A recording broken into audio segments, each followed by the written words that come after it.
बातमी आहे शिरूरहून। शिरूरच्या गोनाड गावामध्ये पोलिसांकडून शोध मोहीम सुरू आहे आणि गुनाड गावामध्ये आरोपी दत्ता गाडे शेवटचा दिसल्याचं उघड झालंय। त्यामुळेच या गावातील शेतामध्ये सध्या गाडीचा शोध सुरू आहे। कुठल्याही क्षणी गाडीला अटक होण्याची देखील शक्यता वर्तवण्यात येते आहे। सुमारे 100 पेक्षा जास्त पोलिसांचा फौजफाटा सध्या या ठिकाणी दाखल झालेला आहे आणि 2 दिवसांपासून फरार असणाऱ्या गाडीचे लेटेस्ट फोटो सुद्धा पोलिसांनी जारी केलेले आहेत। या आरोपीचे ताजे फोटो सध्या आपण माझ्यावर बघू शकता।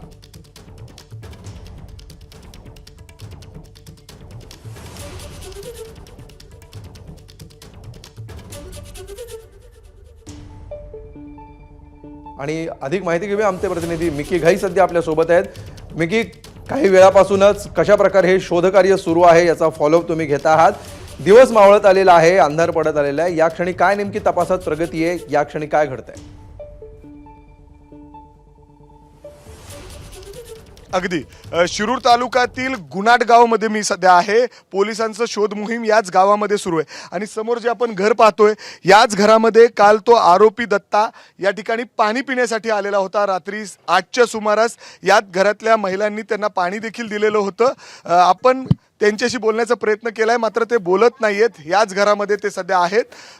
पोलीस या ठिकाणी येऊन गेलेले आहेत, तपासून गेलेले आहेत, मात्र ते सध्या घरामध्ये बोलायला तयार नाहीत, कारण काहीसं भीतीदायक वातावरण त्यांना वाटतंय। परंतु या गावातले सगळे लोक त्यांना मदत करतायत। पलीकडच्या बाजूला जर आपण बघितलं तर गावातले हे सगळे लोक पोलिसांना मदतीसाठी आलेले आहेत। या गावातील लोकांना आपण विचारू, बोलण्याचा प्रयत्न करू। तुम्ही त्याला ओळखता का? कुणी तुम्ही बघितलंय का? म्हणजे पोलिसांना सगळेजण तुम्ही मिळून मदत करता इथं? मदत करताय? बरं, काय नाव आहे या गावाचं? आणि म्हणजे खूप आजूबाजूच्या परिसरात ऊसाची शेती दिसते, तो इथंच लपलाय असा संशय पोलिसांना। आरोपी कुठे आहे हे आता कोणालाच माहित नाही सध्या। आता तुम्ही म्हणताय या ठिकाणी आले होते, तर आला असू शकतो, हे मला पण माहित नाही किंवा गावकऱ्यांना पण माहित नाही, ह्या कुटुंबालाच माहित असू शकतं। पोलिसांनी दिली आहे, फोटो दाखवला पोलीस, अर्थात त्यांनी रात्री इथून पाणी पिण्यासाठी घेतलं होतं। मग आला असू शकतो, परंतु या ठिकाणी तो याच गावाचा आहे, इथंच राहतो तो?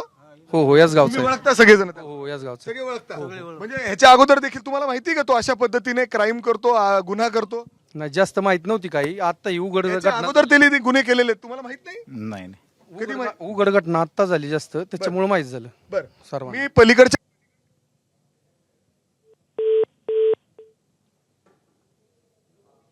तर गुनाड गावातून मिकी घाई सध्या गावकऱ्यांशी बोलतायत। नेटवर्क इश्यू आहेत, त्यामुळे मधून त्यांचं फोन कट होतो आहे। पुन्हा एकदा आपण फोन लावण्याचा आणि कनेक्ट करण्याचा प्रयत्न करणार आहोत। मात्र ही परिस्थिती आपण पाहतोय, ज्या घरामध्ये हा गुन्हेगार पाणी पिण्यासाठी गेलेला होता ते घर आपण बघितलं, मात्र एक प्रकारची दहशत सुद्धा गावकऱ्यांमध्ये दिसते आहे।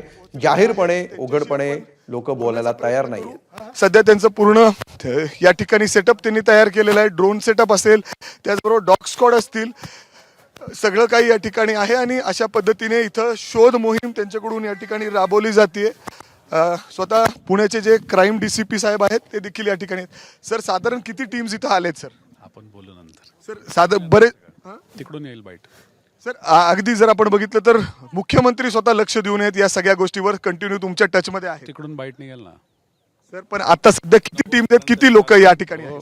आपल्या बाकीच्या पत्रकार बांधवांना ना इथं सर, बाईट पण आता सध्या जर आपण बघितलं तर बरेच लोक शेतामध्ये गेलेले आहेत। असू द्या बरं, सर किती तास लागेल कधी शोध? आत्ता नको काय, आत्ता नका काय विचार। सर, पण रात्री हे ऑपरेशन थांबवलं जातं कारण इथं बिबटे आहे या परिसरामध्ये? आहे सर, असं काही आहे का ऑपरेशन? कॅमेरा गेला तिकडे। सर, आपण बघतो की वरिष्ठ अधिकाऱ्यांवर काहीसं प्रेशर आहे। स्वतः मुख्यमंत्री सातत्याने या सगळ्या गोष्टींचा फॉलोअप घेत आहेत, त्यामुळं ते बोलत नाहीयेत। शोध मोहीम सध्या हळूहळू कमी करण्यात आलेली आहे, थांबवण्याचा प्रयत्न आहे, कारण कारण परिस्थिती काय आहे हे आपण पाहतो आहोत। याविषयी अधिक अपडेट आपण घेत राहू। तूर्त धन्यवाद या सविस्तर माहितीबद्दल। एबीपी माझा, उघडा डोळे बघा नीट।